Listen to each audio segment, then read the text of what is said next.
Sakerhan, dito naman yung ating Arsnyaw. Magluluto tayo ngayon ng Hungarian chicken recipe. Hungarian delicious chicken recipe. Ayan, maglagay na tayo dito ng oil. Para mainit itong ano natin.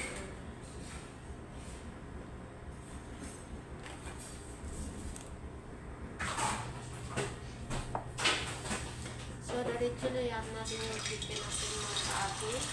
Ayan.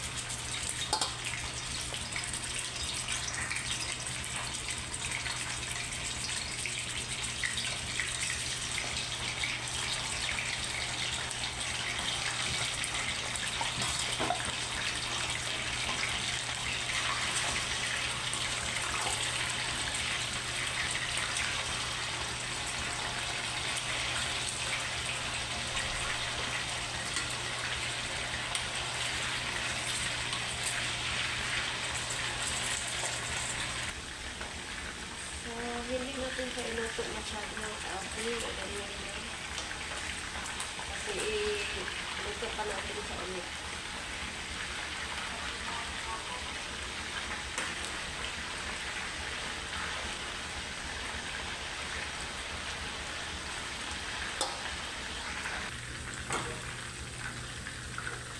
So ganito lang sa mga kaati yung hindi masyadong luto.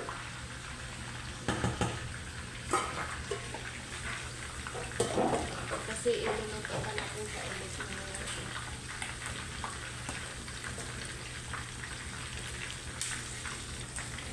So, ito na mga kaati. Tapos na yung niluluto natin mga kaati. Ayan.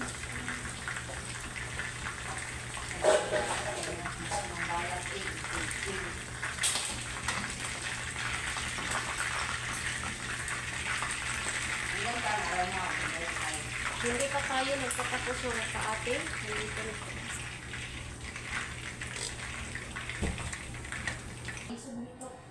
So, dito na mga kaati, iluluto na natin yung ating chicken at saka gumamit lang tayo ng baklang butter. Oh, ito na.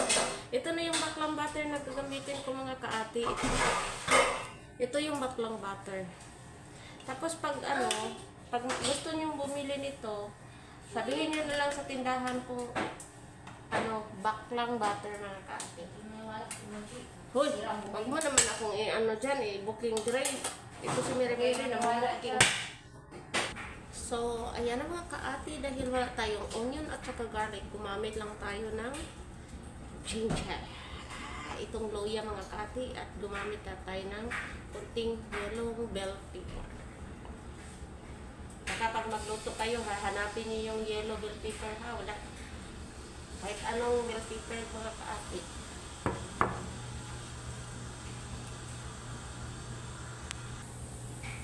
Ayan, naisunod na natin yung ating bell pepper mga kaati.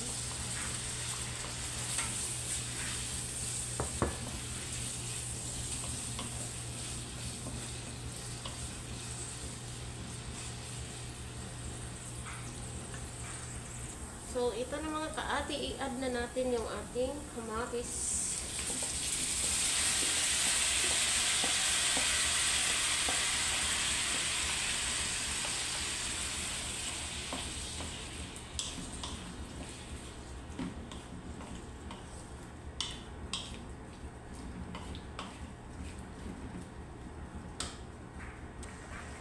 So, ayan na mga kaati, mag-add tayo ng tomato paste para mapula-pula na yung luto mo ng ating mo.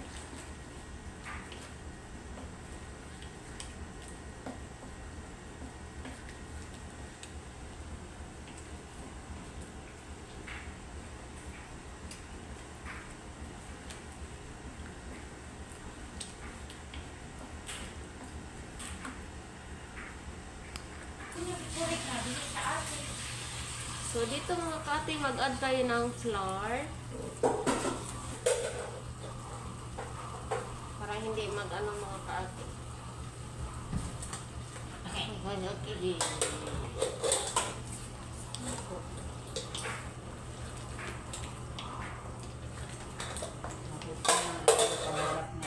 Kumbaga pampalagkit mga kaati.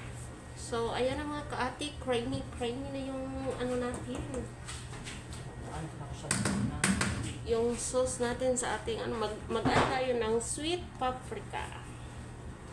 Tansya yun yung mga dalawang ano, kutsara. Tapos mag-add tayo ng black pepper.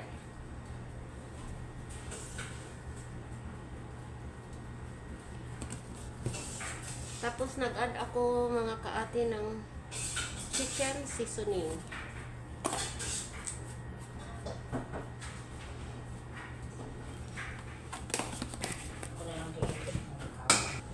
Tapos mag-add tayo ng asin.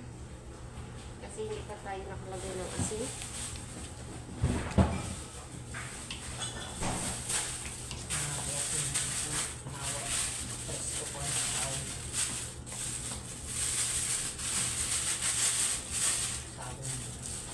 One cup water.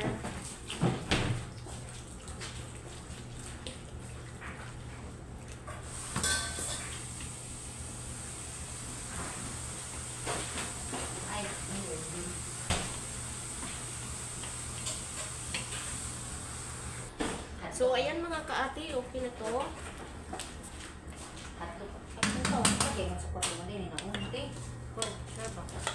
Umanong ipalong. I-add na natin yung ating chicken.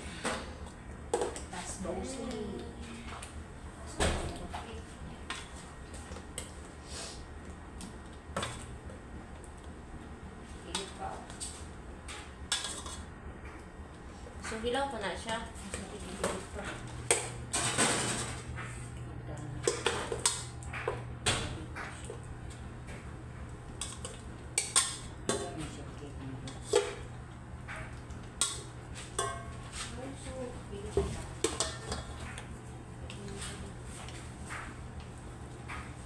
So, ihalo na natin siya mga kaati ng may extra care na pagmamahal na kapitbahay.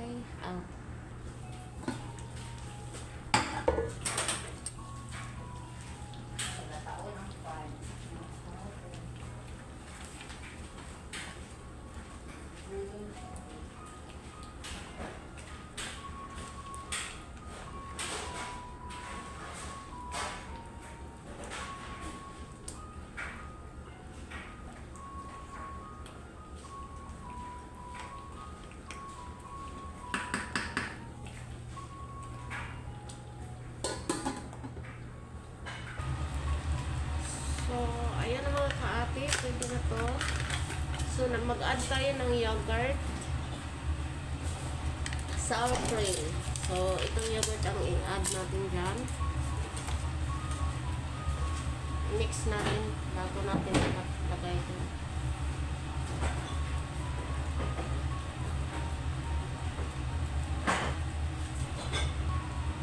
So, ayan, naka-mix na siya mga kaati. Ilagay na natin sa sarap.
So, ayan na mga kaati. Pwede na itong ating creamy chicken recipe mga kaati. Diba? Masarap.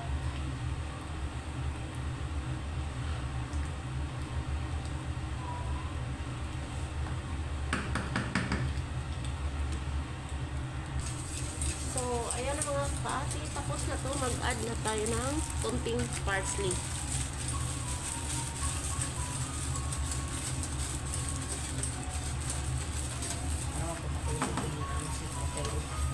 So, ayan na. Thank you for watching mga kaate.